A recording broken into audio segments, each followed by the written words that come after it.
ప్రార్థన.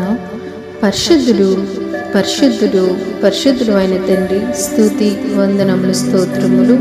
ఆయన కృప నిరంతరము నిలిచునని యెహోవా యందు భయభక్తులు గలవారు అందరుగాక. మహోన్నతుడు అయిన తండ్రి, దివ్యమైన వాక్యం ద్వారా తృప్తిపరిచినందుకు స్తోత్రములు.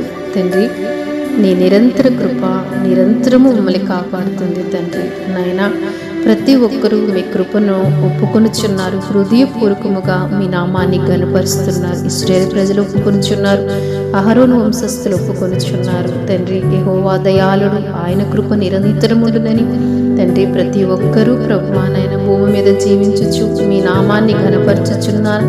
మిమ్మల్ని ఎరిగిన ప్రతి ఒక్కరూ ఆయన కృప కొరకు నిత్యము కనిపెట్టుచు తండ్రి వారి హృదయాల్ని ప్రభువా మీ సన్నిధిలో కృమ్మరించుచున్నారు. తండ్రి నాయన, నీ యందు భయభక్తులు కలిగిన వారు తండ్రి నిరంతరము ప్రభువానైనా నీ కృపను ధ్యానము చేయొచ్చు. ఆ దేవుని కృప వలనే మేము సజీవుల లెక్కలో ఉన్నాము. ఆ దేవుని కృప వలనే మేము జీవించగలుగుతున్నాము. ఆ దేవాది దేవుని కృప వలనే మేము, మా కుటుంబం, మా సంఘం, మా దేశం క్షేమముగా ఉందని ఒప్పుకొనుచు నిరంతరము మీ కృపను కొనియాడుచున్నారు ప్రభు. నిరంతరము నీ కృపను ప్రభువానైనా ఇదిగో తండ్రి ఒప్పుకొనుచున్నారు. భూమి అందంతటా నీ కృపతో ప్రభువా నిండి ఉన్నది ప్రభువా. యెహోవా కృప భూమిని ఆవరించుచున్నది ప్రభువా.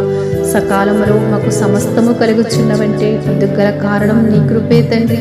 దేవా, ఈ దినం మేము ప్రభు క్షేమముగా ఉన్నామంటే అందుకు గల కారణము నీ కృపే తండ్రి. ఇదిగో దేవా, మీ ప్రియబిడలందరూ ప్రార్థనలో ఏకీభవించారు తండ్రి. నీ నిరంతర కృపలో బిడల కుటుంబాన్ని బహుగా దీవించండి ప్రభువ, బహుగా ఆశీర్వదించమని క్రీస్తు ప్రభు పేరట ప్రార్థిస్తున్నాము తండ్రి. ఆమేన్.